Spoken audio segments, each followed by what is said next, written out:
Hello, MCU fans! Today we're going to take a look at the question of when does Wonder Man happen in the MCU timeline? And I will admit, this one was a bit tricky. So there will be spoilers for all 8 episodes, but as long as you're okay with that, then let's dive right in and see what we can find out. Don't forget, we have a January contest running all month long. Be a subscriber, leave a comment, you could win a book or a steelbook. Best of luck. We also have a membership option with lots of cool perks, so you might check it out. Plus, hang around to the end of the video, and I'll talk about the Doomsday Countdown rewatch on the Discord. So as usual, I did a poll asking for feedback on where people thought it would land in the Disney Plus timeline. We got 1.9K votes, that's awesome. And the most popular entry was mid-2027, followed by end of the timeline, then early 2027, and early 2026. And I actually did a video a while back where I predicted the entire timeline for all of Phase 6, and I gave myself basically the same options, and I actually chose at the end of the timeline, although not for the right reason. Remember when this was going to come out in December? I thought the show was going to therefore take place in December of 2027, so I was totally wrong on that. Well, anyway, where did this thing land on the timeline? Well, by now you probably know it's at the end of the timeline. It's also in the Marvel Origin Stories section and at the end of the Multiverse Saga section. But of course the question is, why? Why did they stick it at the end of the timeline? Well, a lot of people chose early 2026 because, well, the marketing gave us that date repeatedly. Of course, that's the date when it was coming out IRL, but it also seemed to imply it might be the in-universe date as well. In fact, we saw it here again when they were telling us that's when the movie was coming out, which that was pretty clever, right? And then even in the show itself, they had a copyright date of 2026. But all of this was just the IRL date for when the show was coming out, so we have to throw this out as a timeline indicator. All right, so we're going to now look at the timeline for every event in the show, starting with the flashback scenes. So when did the original Wonder Man movie come out, right? When did we first see this hideous costume? Well, actually, technically speaking, we first saw this hideous costume in a West Coast Avengers issue when, yes, he actually wore that costume. Same green and red, the jetpack on his back, oh my word. Basically, he repurposed one of the Wasp's old costumes, which is why there's a W, to make it look like a Wonder Man. And yeah, you can see from this shot, it looks even more like that costume from the comics. Oh my word, that is hilarious, right? Well, anyway, the movie was very cheesy, obviously, fighting these aliens and giant alien ship. But when did this thing come out? Well, I know I said earlier that we can't really trust the marketing for in-universe dates, but I think in this case we can. Notice both Simon and Trevor are ranking the movie, and it said that it came out in 1980. And some more of the marketing even gives us a 12/12/1980 date. So, all right, I'm going to say that the original Wonder Man movie came out in December of 1980.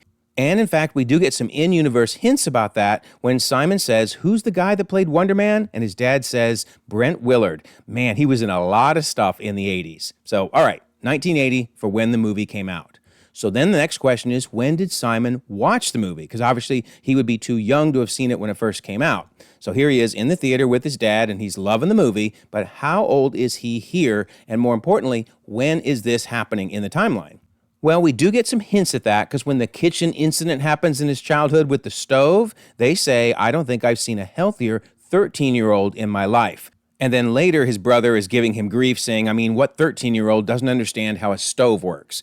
Well, since it's the same child actor being used in all these scenes, I'm going to assume he's 13 here too. And since Yahya Abdul-Mateen II is 39 years old in present day, if you take 39 minus 13, it was 26 years ago, which would probably place this in the early 2000s. I'm going to go with 2001 since all of this is just basically a guess. So, all right, 2001 for when he's watching the movie. Okay, so when was the Doorman Incident? This one's really interesting. So we have Josh Gad saying Radioactive was the most important song in the last, and he kind of pauses in the show to think about it. He's like, 3 years, easy. So he's kind of spitballing, but nonetheless, Radioactive came out October 29th of 2012, so that would place us maybe in early 2016 at this point. And we know it's after the first Frozen movie because they joke about people going crazy when Olaf started crowd surfing, and the first Frozen movie came out in November of 2013. So I'm going to place this sometime in 2016 timeframe. All right, so then Doorman gets his powers. Notice the Roxxon label on the trash can there, like the evil corporation in the MCU. And there's this sludge dumping on the ground. But I don't think it's just sludge. I think this is Dark Force. In fact, it's the same thing that created Cloak from Cloak and Dagger. So is that making Cloak and Dagger canon? Probably not yet, but maybe it's another sign we're getting close. Let's cross our fingers. So anyway, he then becomes Doorman, which in the comics, well, same thing, right? He could open these doors, these portals to all these different locations. All right, so then we get an update on Josh Gad, who has now hired Doorman as his personal assistant, and after some time goes by, Josh literally makes bank because an action comedy cash grab is going to be filmed. And in fact, we get this reference to one of Josh's earlier roles when he was in Beauty and the Beast. And of course, that came out in March 17th of 2017, so we're now well into 2017. All right, so Cash Grab is being filmed, and it literally is a movie about stealing some cash. I love that. And indeed, Doorman helps them escape. Notice he's wearing the same mask as he wears in the comics. Very clever. But unfortunately for Doorman, he spends all his money, gets himself into financial trouble until they start to film Cash Grab 2. So probably another year or so has gone by, pushing us into 2018, since they're now filming the sequel to the first Cash Grab movie. But I also think this is prior to the blip, because there's no way they're filming this movie when half the universe is gone, right? So we're probably in, April, May timeframe, right before the snap. All right, so in Cash Grab 2, we see Josh Gad using Doorman once again as a door, but he doesn't come out the other side. And we'll talk more about his fate in just a second. So this brings the Department of Damage Control on the scene. They capture Doorman, and he'll be held in captivity until Josh Gad returns, right? So this means the DODC was active in 2018, but we kind of knew that, right? Because they were active all the way back in 2012 during the flashbacks in Homecoming. And I love this because right after the show launches on Disney+, the director himself talks about Josh's fate. He says he's very much alive. He's just in Doorman. We've got to get him out. As long as Doorman is alive, Josh is alive. Of course, I don't know how he's eating in there, but that's a different story. So pretty funny. All right, so the Doorman incident took place probably from 2016 to 2018. So the next big question is, when did Trevor arrive in LA? So Trevor's talking about he was 10 when the acting bug first bit, and he's looking at this picture of his first audience being his dear old mom, Dorothy. So we get a big hint when this conversation is happening between Simon and Trevor, and Simon asks, "Who keeps calling you so late?" And Trevor jokingly says, "A friend of mine from the pocket dimension I used to live in." All right, so the friend is obviously Morris, right? But he says, "I used to live in." That implies he's been in Tallow for a while.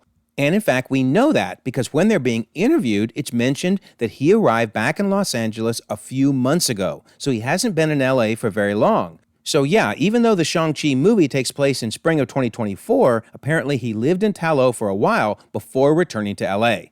Of course, he doesn't get a very warm welcome when he comes back because the FBI throws him to the ground, and Damage Control brings up this question of his prison sentence. He says, "I had my trial, I went to jail," and they're like, "Yeah, but you never finished your sentence." So Agent Cleary says, option 1 is that you go back to prison and finish your sentence, or of course, option 2 is you do a little work for the Department of Damage Control. So they've now got Trevor working for DODC, right? And of course, we've seen Agent Cleary several times. He showed up in Ms. Marvel and in No Way Home, and I think we're going to be seeing a lot more of him in the future. Okay, so one of the reasons DODC is being so aggressive is they have this incredibly expensive, state-of-the-art, high-security prison, but it doesn't have enough prisoners in it to warrant the expense. So they want to get more prisoners, right? Or another thing they could do is keep the current prisoners from escaping. My goodness. So we've seen Supermax a couple times now. We saw it during the Ms. Marvel show when the clandestines escaped, right? And we saw it in both Shang-Chi and She-Hulk when Abomination repeatedly escaped. I mean, basically there was an open door, a portal, in and out multiple times. So yeah, maybe the problem is this ultra-high security facility isn't very secure. All right, so let's take a quick break for a couple fun Easter eggs. Notice as they're walking out of the movie theater, we see Zaniac. Remember Zaniac, of course, from the Loki series. And then we also see another poster because Kingo has returned. Notice just to the right of his shoulder, that's the same movie poster that Trevor and Simon are walking past. Then we get a reference for Rogers the Musical, which is now becoming a motion picture. I love that. And in fact, we've seen Rogers the Musical multiple times throughout the MCU. And I love the fact that they're reusing the Disney California Adventure image to announce that Rogers the Musical is now Rogers the Major Motion Picture. Very, very cool. All right, so back to the timeline. The big question is, what is the current year for most of the episodes? Well, we do get some hints. Simon says, "Hey, I'm sorry, aren't you, And Trevor says, "Yep, I played the Mandarin, but that was over 10 years ago, and I was just a puppet." So the key word being over. So we know the series is at least 10 years after Iron Man 3, right? When he played the Mandarin. So, all right, we're in at least winter of 2026 at this point. But we need more than that, right? We need more specifics. Although I will point out, we do get a fun little flashback to when Trevor was trying out for being the Mandarin. So that was kind of fun. All right, so what other hints and clues do we get? Well, we have Cleary complaining that they've wasted enough time trying to find the perfect audition. Trevor says it was worth it, and Cleary's like, nah, I think we could have just gone with Megan 3.0. So Megan 2.0 came out in June of 2025, meaning that at least in the MCU, they were already working on Megan 3.0, but again, that doesn't really help us that much. Well, probably the most helpful hint we get is something Trevor keeps saying over and over again. When he arrives in LA, he mentions he's 13 years sober. He mentions it again when they're getting drinks at a bar, and he says it when they're at the birthday party. A bit of a teetotaler these days, 13 years sober. Well, something important to understand is when you overcome alcohol addiction, you are very proud of the specific time frame that you have been sober. So we can trust him, since he said it 3 times, that he's been sober for 13 years. Well, what do we learn in the Shang-Chi movie? He explains that he served time in a federal prison, which turned out to be the best thing for me. He says, I got clean. I rediscovered my passion. So he's specifically telling us that when he got arrested and put in prison, that's when he got sober. Well, the All Hail the King one-shot happens in early 2014. So there's a very tight window there when he got sober. It was after Iron Man 3 in December of 2013 and before he was broken out of prison in early 2014. So 13 years later, we're probably sometime in early 2027. But we do actually get one other little hint about the current year if we look at Simon's license plate. Notice on the left it expires in December. That's not particularly helpful. But over on the right, while we can't read the year of expiration, the color of the tag is really important. Because in California, the 2027 stickers on license plates are blue, and they actually rotate these colors throughout the years, from red to yellow, etc. So yeah, it perfectly aligns with 2027. Maybe that's an accident, but hey, I'll take it. More proof it's 2027. And in fact, here again, we see another license plate. They keep obscuring it so we can't read the year, but it sure looks like a blue expiration tag. So all right, I'm going to go with the current year being 2027. But of course, the next question is, what's the current month? Well, this poster for Wicked returning is maybe helpful. Notice it says it returns in December, but we kind of knew we were at least before December because of the license plate expiring in December. So, all right, that's not particularly helpful. Okay, so what do we learn from this poster? It's telling us a kids and teens acting workshop is happening on September 17th. So, assuming it's not an out-of-date poster, then we're prior to September of 2027. But still, I want more, right? So then there's this flyer on the wall that tells us there's a yard sale coming, which if we were in a cold weather state would help us a little bit, but we're in California. You could pretty much have a yard sale any time of the year. So is there anything, please, that will tell us the month?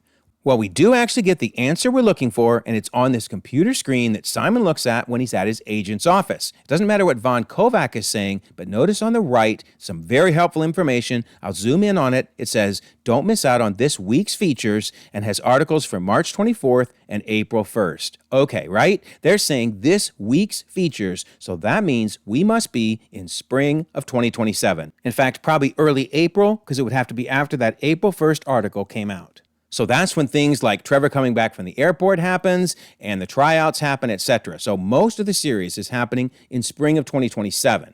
All right, so the next big question is, how far does the timeline advance when they start filming the Wonder Man movie? Because here we see Simon all excited. He's got his big break, right? And we see Trevor getting fitted for his outfit.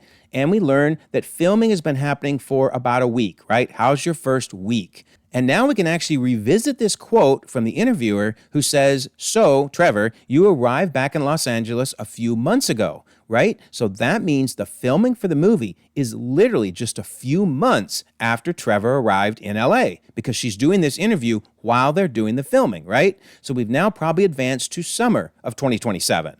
And then one other little side note, we do get some hints about how long Simon has been trying to be an actor, because the interviewer says, anyone who could talk to me about your journey as an actor over the past few years, which seems to imply he's only been trying to be an actor for, let's say, 3-4 years. But actually, the most helpful information comes from his brother, who's actually berating Simon, saying, I don't know what else you would call auditioning for over a decade with no discernible results. So yeah, that means that if we're in 2027, he's been trying to be an actor since, probably 2017, maybe early 2018. And of course, what happened right around that point in time? The Doorman Incident. So yeah, poor Simon decides to be an actor, and turns out you can't have superpowers and, work in Hollywood. So crazy, right? It all fits so well. All right, so the next timeline question is, when did the Wonder Man remake debut? So obviously we jump forward in time yet again because the movie is completed and everybody's sitting in the audience watching it, loving it, right? Well, we get some very helpful information back on his agent's computer screen when he's looking at her emails. Notice one of them has the title of Von Kovac is set to direct next summer's biggest hit. All right, so if this breaking news came out in spring of 2027, that means the movie is set to release in summer of 2028. But you might say, hey, there were some real problems making this movie, right? Simon had the explosion that, blew up this entire building. And of course, Trevor was arrested for supposedly causing that explosion, so now they lost one of their main actors. I mean, there's no way this movie came out on time, right?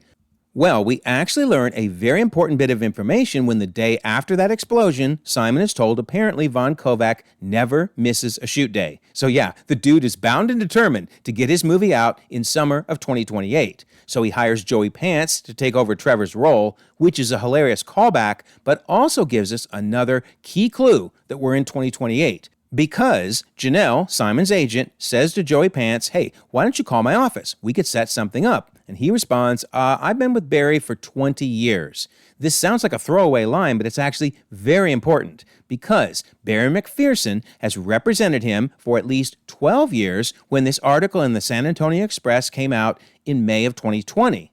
Okay, so let's do the math. 2020 minus 12 is 2008. That's when he first started representing him. He's been representing him for 20 years. So yes, we are indeed in summer of 2028. I love it. So yeah, the Wonder Man remake came out in summer of 2028. So that leaves us with the last timeline question, when was this big escape? So it's interesting to note DODC is saying if he's capable of harnessing ionic energy, then Simon Williams is an extraordinary threat or asset. So I'm going to bet that even if they find out that Simon helped Trevor escape, they may still want to work with him. But anyway, they look up to the roof, and of course Simon blows a hole right through it, and they fly away off into the distance. So man, I cannot wait to see the two of those again. So when exactly does this happen? I'm going to bet that we're in the fall of 2028. Number one, notice the leaves are starting to turn colors, which yes, they actually do that in LA, starts around the September-October timeframe, but also Simon spent several months working with this prison guard to learn about his job. Of course, he was pretending that it was for a movie, but anyway, that's how he wormed his way in to be able to get into Supermax. So, all right, I think the final scene, we're going to go with September of 2028. All right, so that means we get to add it to our circuit board timeline. This is phase 4. Man, so much going on in phase 4. But we need a line coming out of Shang-Chi, right, for Trevor. Pretty much the line passes right through phase 5 and down to phase 6. So we can add in Wonder Man, and here's our line, and the series goes from April 2027 to September of 2028. At least that's when the majority of the series happens. There's obviously some earlier flashbacks. All right, and now we can discuss exactly why it was placed where it was in the Disney Plus timeline. Now remember, Daredevil Born Again Season 1 runs from October 2026 to April 2027. It seems to end just before Captain America Brave New World, which is in mid-April. Then we jump to October 2027 for the Thunderbolts, and then it actually moves 14 months later for the post-credit scene, which is when I think Doomsday is happening in December of 2028. Then we got the Fantastic Four. That's obviously happening in a different universe, from 1964 all the way to the post-credit scene in 1969. I don't know exactly why it was placed here. I used to think I knew, but honestly, I think it's probably just for narrative purposes that they placed it after Thunderbolts. But Wonder Man, we know that runs from April of 2027 to September of 2028. And what's really cool about this is, because it's happening in early April of 2027, that's around the time Born Again Season 1 is ending, and it's definitely prior to Captain America Brave New World. And then the end of the Wonder Man series is in September of 2028, just a few months before Doomsday in December of 2028. And of course, the post-credit scene happening in Fantastic Four as well. So yeah, pretty cool. I love how this all fits together. All right, so let me know your thoughts. What do you think about the timeline placement? Do you think I got it right? Do you think I got it wrong? I think it worked out really, really well, but honestly, it doesn't matter what I think. I want to know what you think, because you know I love to read and respond to everything. Plus, don't forget, January contest, be a subscriber, leave a comment, win that book or steelbook, and there's the membership option in case you're interested in that. Plus, we have something really fun happening on the Discord. We're giving the Oscars a run for their money with the annual A Bit of Everything Discord Awards for 2026. Lots of fun categories, so join the Discord so you can vote. And then, of course, we have the Doomsday Countdown Watch. Every day listed here at 2 p.m. and 7 p.m. Eastern, we watch a different movie or show as we head towards the December 18, 2026 release of Doomsday. So we have 2,600 members across the globe, conversations 24/7, and I'll leave a pinned comment so you can join. Also, if you don't mind, like this video, subscribe if you haven't already. You can check out more content, and we'll all continue to enjoy the ever-growing, the ever-changing Marvel Cinematic Universe.